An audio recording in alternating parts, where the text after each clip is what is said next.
Un gran saludo a todos, les habla Dante Urbina.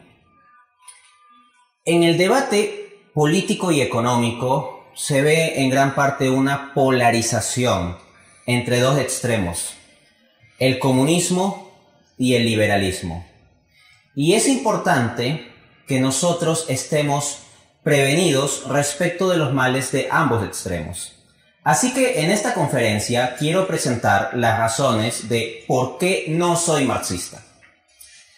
De este modo voy a presentar 5 puntos en los que estableceré de forma básica, citando las fuentes respectivas, lo que plantea el marxismo, y luego pasaré a explicar por qué rechazo tal postura. Pues bien, vamos a esto. Las 5 razones por las que no soy marxista y por las que sostengo que hay que rechazar el marxismo, que se trata de una ideología nefasta que va a llevar al subdesarrollo de los países y a una opresión para los individuos.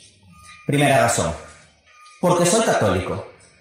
De profesión soy economista y mi profesión de fe, mi profesión religiosa es que soy católico.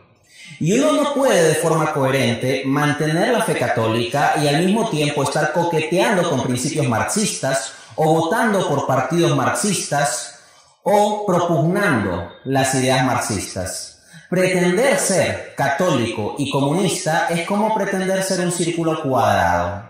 Simplemente no puede ser. Así que si pretendes combinar la fe católica y el comunismo, o vas a dejar de ser coherente con la fe católica o dejarás de ser coherente con el comunismo, pero no puedes ser ambas cosas. Pues bien, vamos a establecer esto desde las fuentes mismas. Resulta que la ideología marxista, desde su sustancia misma, es contraria a la religión, a la vida de fe. Y quienes apreciamos la fe, por lo tanto, tenemos que oponernos a esta nefasta ideología que se opone a nuestra fe. Así, por ejemplo, Karl Marx, en su tesis doctoral titulada Diferencia de la filosofía y la naturaleza en Demócrito y Epicuro, de 1841, nos dice en el prefacio, abro cita: mientras le quede una gota de sangre para que su corazón lata totalmente libre, la filosofía no dejará de lanzar a sus enemigos el grito de Epicuro. Impío no es el que hace tabla rasa de los dioses de la muchedumbre, sino el que adorna a los dioses con las representaciones de la muchedumbre. La filosofía no se esconde. Hace suya la profesión de fe de Prometeo. Odio a todos los dioses.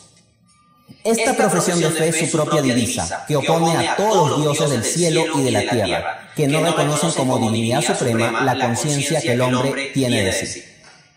Entonces ahí tenemos a Marx en 1941 en su tesis doctoral planteando como fundamental de la filosofía, de su filosofía, el odio a todos los dioses, el odio a la religión.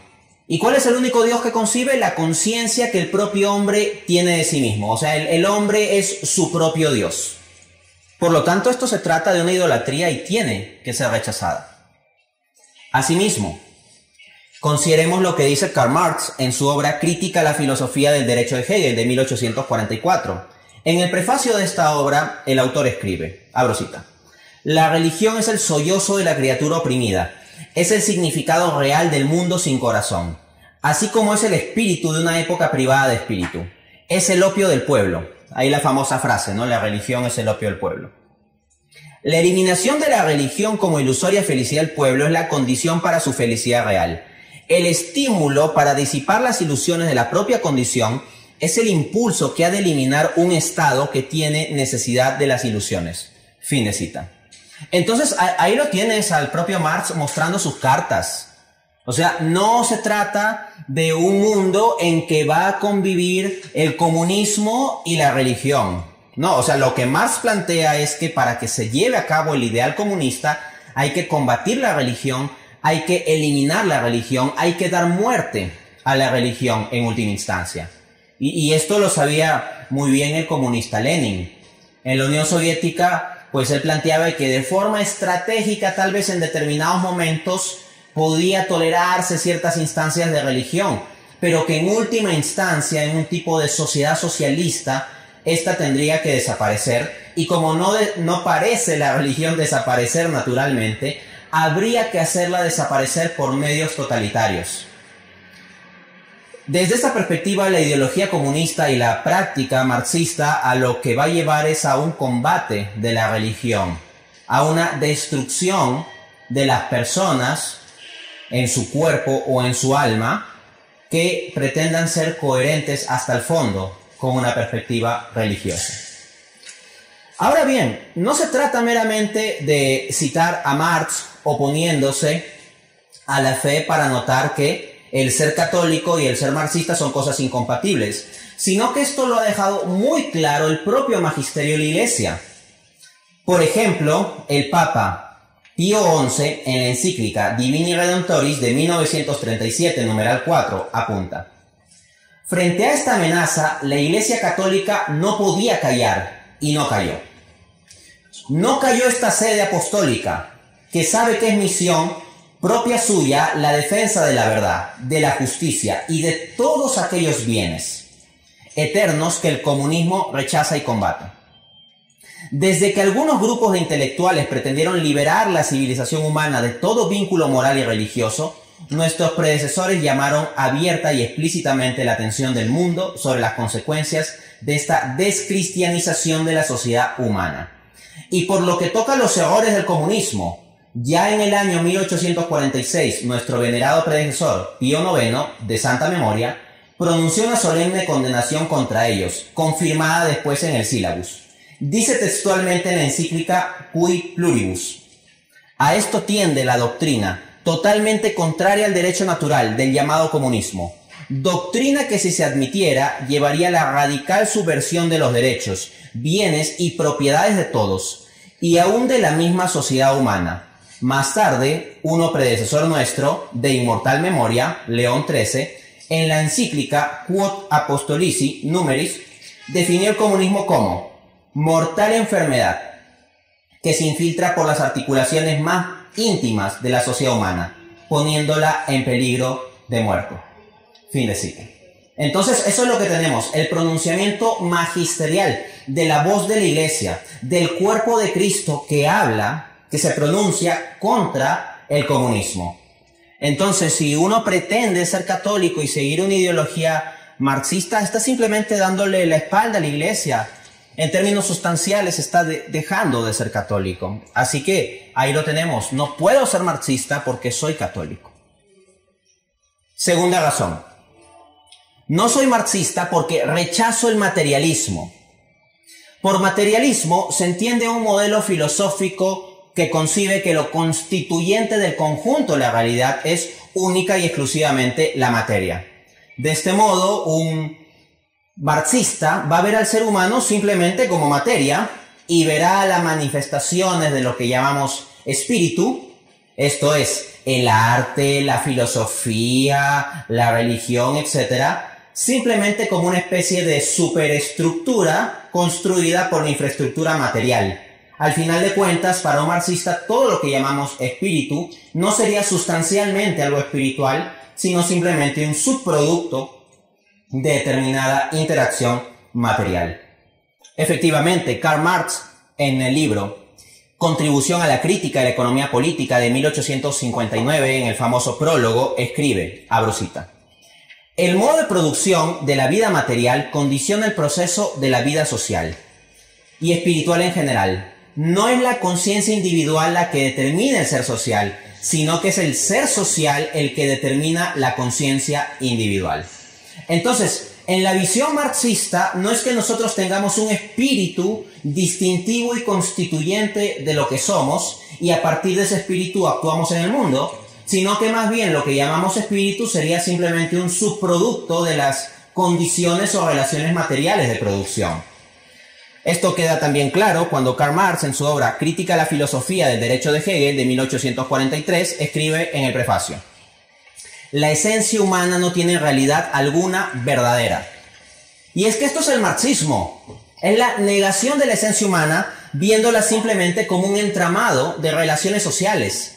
Y si nosotros en nuestra esencia, en lo que nos constituye, no tenemos ninguna realidad sustancial, sino simplemente somos un entramado materialista de relaciones sociales en el marco histórico, no tenemos una dignidad intrínseca como individuos. El marxismo, con su concepción materialista, termina disolviendo al individuo, a la individualidad en lo colectivo y por lo tanto quitándole su dignidad.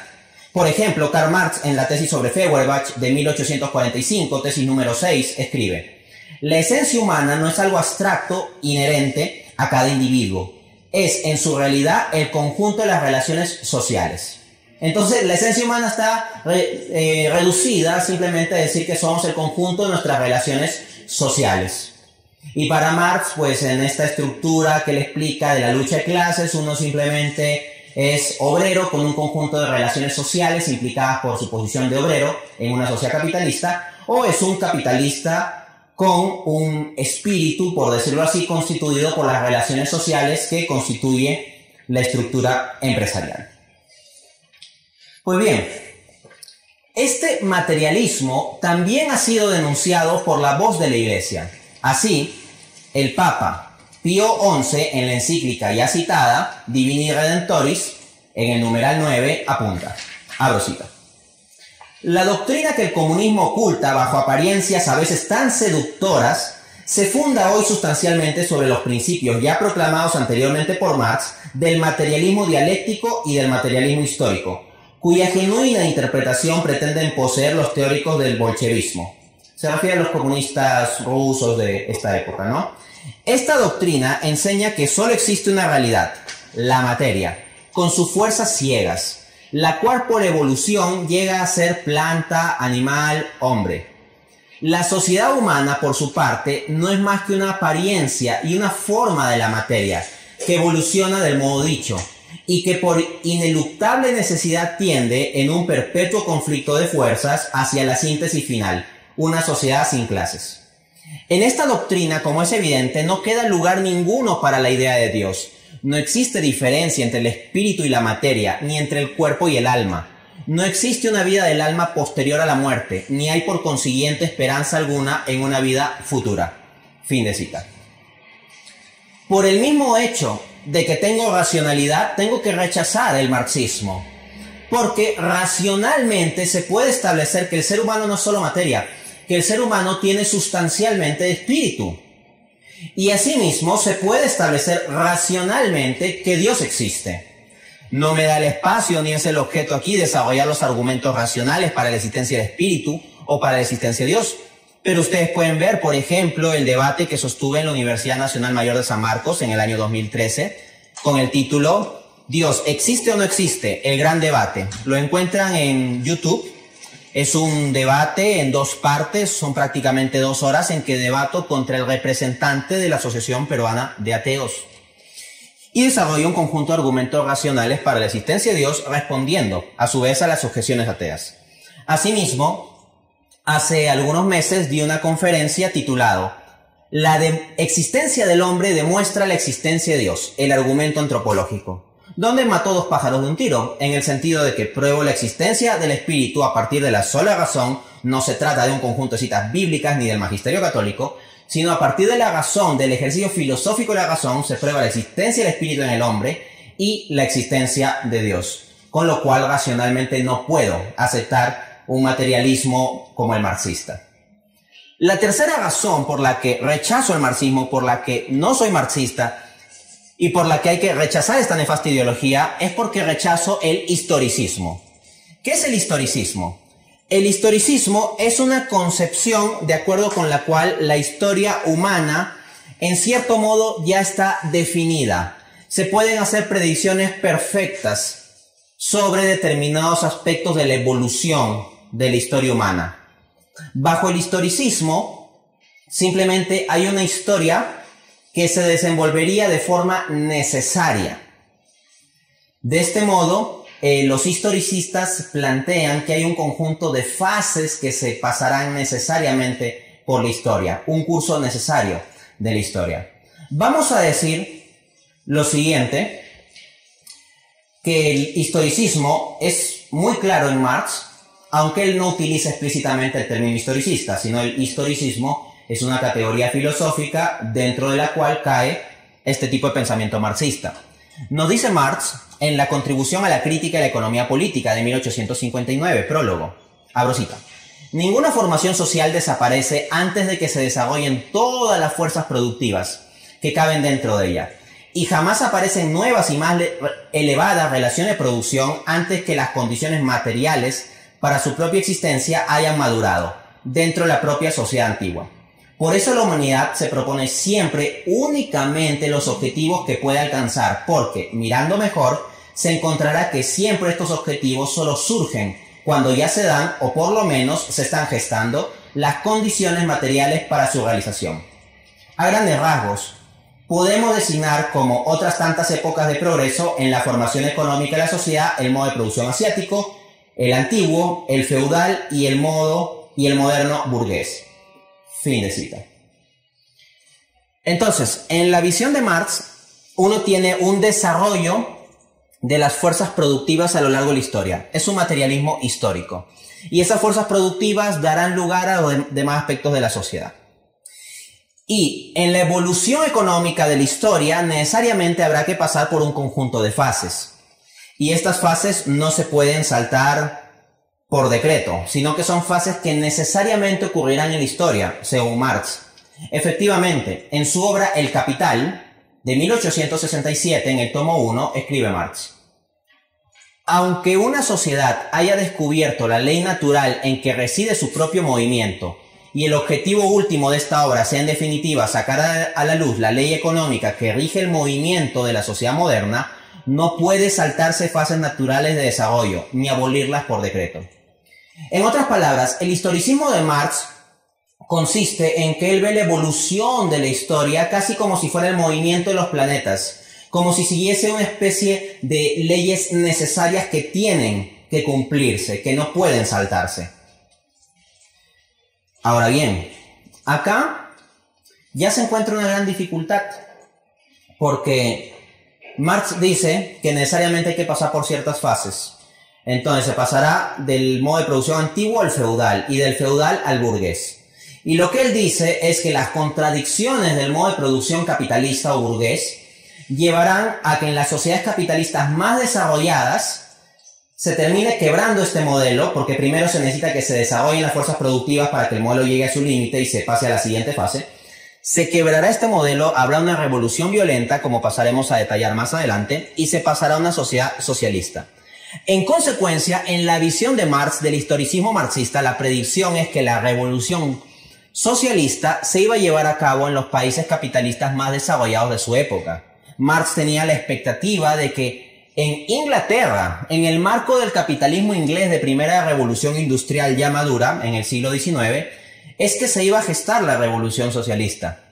Pero la historia refuta el historicismo marxista, en tanto no se ha dado tal cosa como una revolución comunista en Inglaterra. No se ha dado una revolución socialista, para ser más preciso con las categorías.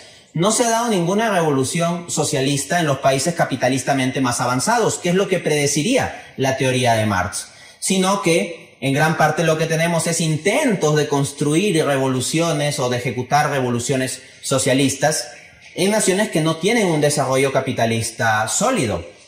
Consideremos el caso de la Unión Soviética con la revolución de 1917.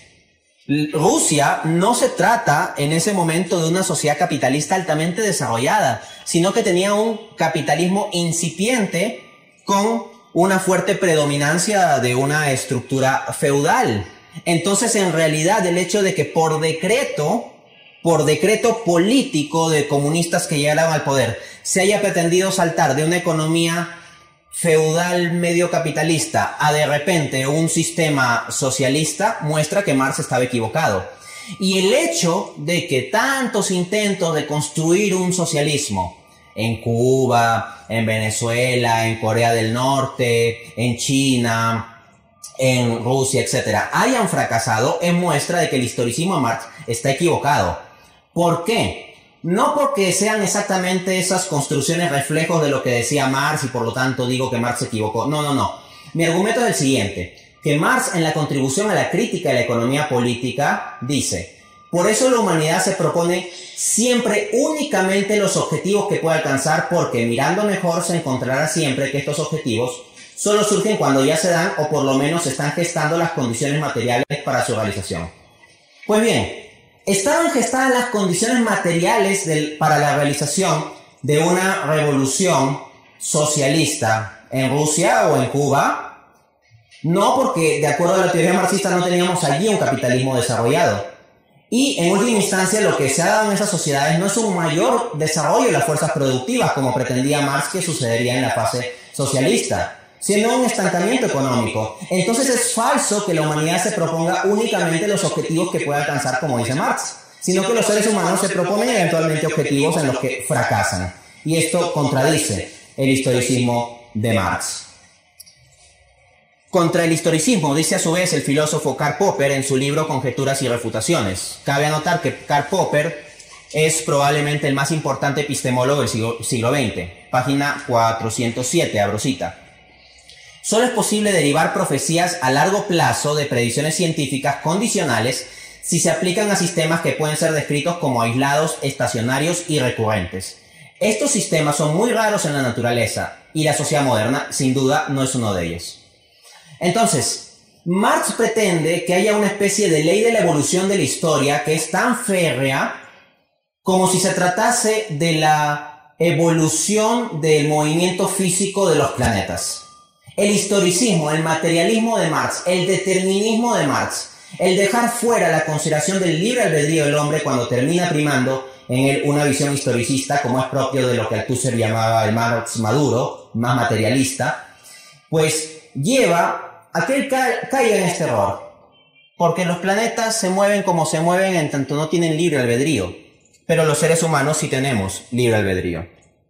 A su vez, Karl Marx, en el Manifiesto Comunista de 1848, que escribe junto con Engels, en la parte 1, comienza diciendo, abro cita, toda la historia de la humanidad hasta el presente no es sino la historia de la lucha de clases, hombres libres y esclavos, patricios y plebeyos, nobles y siervos, maestros y oficiales, en una palabra, opresores y oprimidos, frente a frente, empeñados siempre en una lucha ininterrumpida, ya sea abierta o disimulada, una lucha que termina siempre o bien en una transformación revolucionaria de la sociedad o bien en la destrucción de las dos clases antagónicas. Este materialismo dialéctico de Marx de pretender captar toda la historia de la humanidad simplemente como una lucha entre opresores y oprimidos es en verdad un simplismo fácil de refutar. Por ejemplo, el filósofo Sidney Hood, filósofo polaco, en su libro Marxismo y más allá, Marxism ad Beyond, en el capítulo 2 apunta: si bien los intereses y luchas económicas de clase desempeñan una función amplia e indiscutible en la vida política, social y cultural, en ocasiones decisivas los vínculos nacionalistas y religiosos han pesado más. Aunque el movimiento marxista internacional estaba comprometido a una huelga general contra la guerra, cuando se declaró la Primera Guerra Mundial, los obreros franceses, en lugar de hacer causa común con los obreros alemanes, en contra de sus respectivas clases dominantes, se unieron a sus explotadores domésticos, los capitalistas franceses, en un frente nacional o unión sagrada común. Lo mismo rige para todos los países importantes cuando el interés nacional choca con el interés de clase, la lealtad nacional casi siempre resulta más fuerte que la lealtad a la clase. La unión de los países capitalistas, Gran Bretaña y Estados Unidos, junto a la socialista URSS, Unión de Repúblicas Soviéticas Socialistas, en contra de la invasión realizada por una Alemania capitalista, no solo constituye una dificultad para la teoría del materialismo histórico, puesto que aquí la modalidad de producción económica no pesaba, sino también para la teoría de la lucha de clases, ya que las diferencias entre los intereses económicos de la clase capitalista como un todo y los de la Unión Soviética, especialmente la oposición de esta al capitalismo, declarada desde su nacimiento mismo, son evidentemente mucho mayores que las diferencias entre los propios capitalistas. Aún dentro de la cultura de un solo país capitalista, la teoría marxista de la lucha de clases no logra explicar el grado y medida de la cooperación de clase. El movimiento sindical norteamericano aparece tan hostil como la Asociación Nacional de Fabricantes al del colectivismo como economía y el comunismo como sistema político. Fin de cita. Entonces, la estructuración de las luchas a lo largo de la historia no es simplemente una lucha entre obreros y empresarios o entre siervos y señores feudales. Por ejemplo, en la Edad Media se ven luchas entre reyes medievales, entre reinos, entre los reyes y el papa. ¿Y acaso vamos a decir que esto es una especie de lucha de clases? en que hay una clase opresora y una clase oprimida. No, simplemente son luchas entre poderosos. ¿O acaso las luchas de la Segunda Guerra Mundial son luchas de clases entre un país opresor y otro país oprimido? No, simplemente son bloques geopolíticos con determinados intereses que en ocasiones se alinean y en ocasiones se enfrentan. Entonces el historicismo marxista de pretender captar toda la historia como una especie de lucha de clases es una simplificación grosera. La cuarta razón por la que rechazo el marxismo es porque rechazo el totalitarismo. El establecer un sistema que pretenda un control sobre el conjunto de la población desde el terror y la violencia, el terrorismo de Estado. Por eso mismo es que los partidos que vienen con discursos políticos de tinte socialista o comunista buscan exacerbar tanto la indignación, porque ese exacerbar las pasiones estimula la violencia.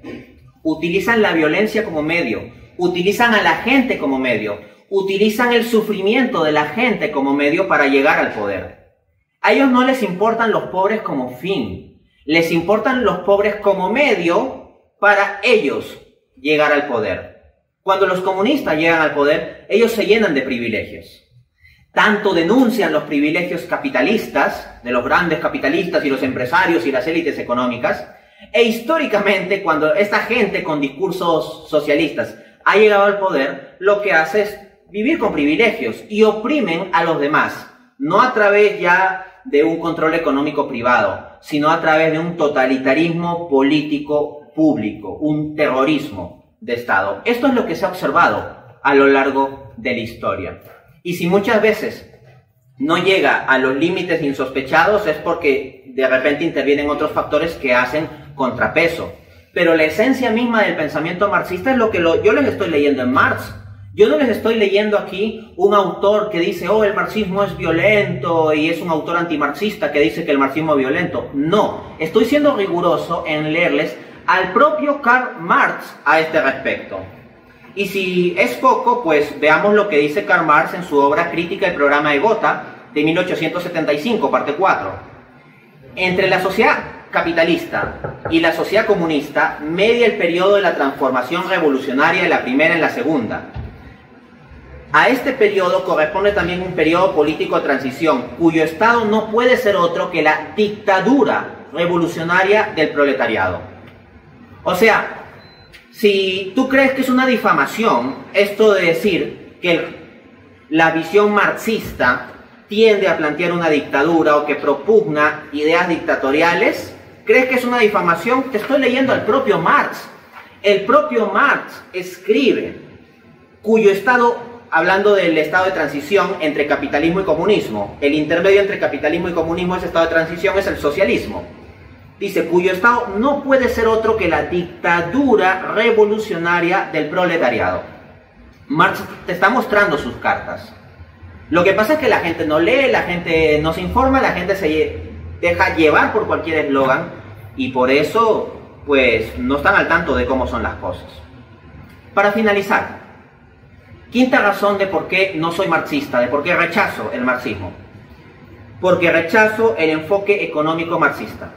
De profesión soy economista, tengo un doctorado en economía, he participado de la reunión de premios Nobel de Economía, siendo seleccionado entre los mejores jóvenes investigadores del mundo para el efecto, luego de un competitivo concurso mundial.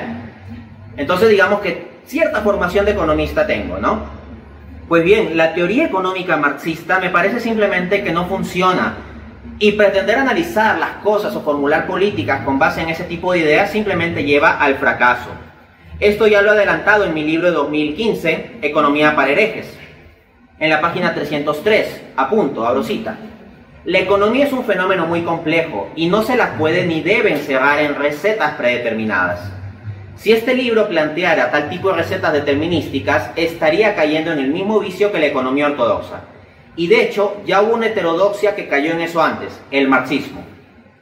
Efectivamente, si bien era crítico del capitalismo y la teoría económica dominante de su tiempo, Marx encasilló todo el desenvolvimiento de la economía e incluso toda la historia en su esquema del materialismo dialéctico y terminó siendo rebasado por los hechos.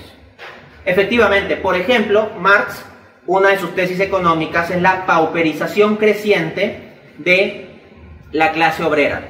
O sea, Marx plantea en el tomo 1 del Capital que a medida que más avance el capitalismo, la clase obrera, los obreros serán cada vez más y más y más pobres, y crecerá necesariamente la proporción de desempleo, que él llama ejército de reserva, o ejército proletario de reserva. Pues bien, ¿qué hemos observado en el desarrollo real del capitalismo? Los obreros se han hecho cada vez más y más pobres. Si tú investigas cómo era la situación de los obreros en mediados del siglo XIX, en Inglaterra, por ejemplo, que era lo que Marx más tenía en mente al escribir sobre el Capital, y lo comparas con la situación de los obreros en el siglo XX o en el siglo XXI, es claro que no ha habido una pauperización creciente de la clase obrera. Marx decía: obreros del mundo, uníos, no tenéis nada que perder salvo vuestras cadenas. Bueno, los obreros de hoy en día sí tienen cosas que perder: licuadora, refrigeradora, lavadora, automóvil, crédito hipotecario. Entonces, el avance real de la economía no ha seguido el esquema de pauperización creciente de la clase obrera que pretende Marx. Me parece errada también la teoría del valor de Marx. En el Capital 1867, tomo 1, capítulo 1, apunta: es solo la cantidad de trabajo socialmente necesario, pues, o el tiempo de trabajo socialmente necesario para la producción de un valor de uso, lo que determina su magnitud de valor. O sea, lo que nos quiere decir Marx en su teoría del valor es que las cosas valen en función de la cantidad de trabajo social necesaria invertido en producirlas. Pero esto tiene múltiples limitaciones, es una teoría del valor extremadamente limitada. Por ejemplo, piensa en el valor de una vivienda. Tú tienes un edificio con ciertas condiciones construido con cierta cantidad de trabajo social necesario. Ese edificio, imagínate que está construido en Medellín. Ahora supón que exactamente ese mismo edificio, con exactamente la misma cantidad de trabajo social necesario, los obreros invertido en construirlo, y del capital como trabajo muerto metido en esa construcción, imagínate que ese edificio dado se traslada a Nariño. ¿Tendrá el mismo valor realmente ese edificio? O supón que se traslada de Colombia a Nueva York. ¿Tendrá el mismo valor? ¿Es razonable pensar que lo único que determina el valor es la cantidad de trabajo social necesario? De otro lado, piensa en las perlas, por ejemplo. Las perlas, ¿por qué son valiosas? O los diamantes, ¿por qué son valiosos? Porque los hombres se esfuerzan, realizan mucho trabajo por conseguirlas, o más bien es al revés. Se esfuerzan mucho en conseguirlas porque son valiosos. Creo que es evidente que no valoramos las perlas porque alguien se haya esforzado mucho en conseguirlas, sino al revés. Uno se esfuerza mucho en conseguirlas porque son valiosas. Si yo me encuentro una perla genuina debajo de este mueble, su valor es independiente de que yo simplemente haya estirado la mano y la haya conseguido, o si yo tuve que caminar 10.000 kilómetros en medio de un bosque muy complejo. Entonces la cantidad de trabajo social necesario no es el único determinante del valor. Dice también Marx en el Capital, tomo 1, capítulo 7, la tasa del plusvalor es la expresión exacta del grado de explotación de la fuerza de trabajo por el capital, o del obrero por el capitalista. En la teoría marxista, el beneficio que saca el empresario es única y exclusivamente explicado por su explotación al trabajador.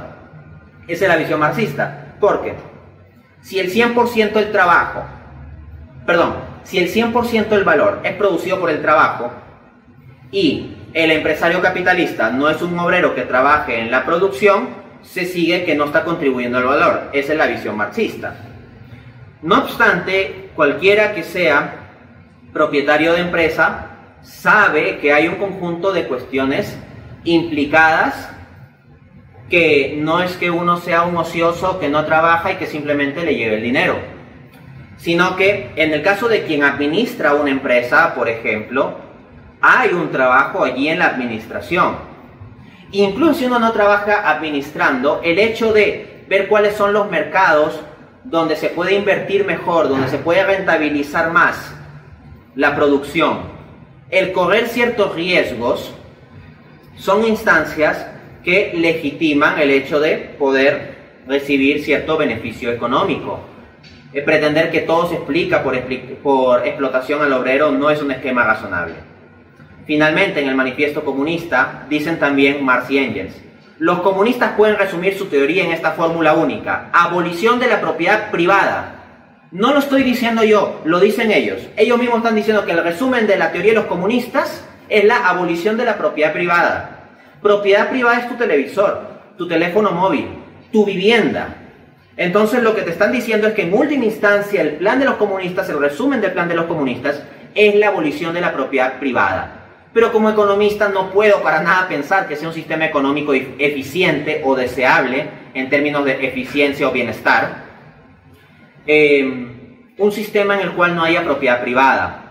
Piénsese lo siguiente: yo soy profesor universitario. ¿Qué pasaría si yo le digo a mis alumnos: alumnos, vamos a practicar un igualitarismo en el cual todos ustedes van a dar examen y yo les voy a calificar a cada uno, pero la nota que le voy a poner a cada uno será la suma de todas las notas y después lo voy a dividir entre la cantidad de alumnos y ese promedio del salón se lo voy a poner a cada uno?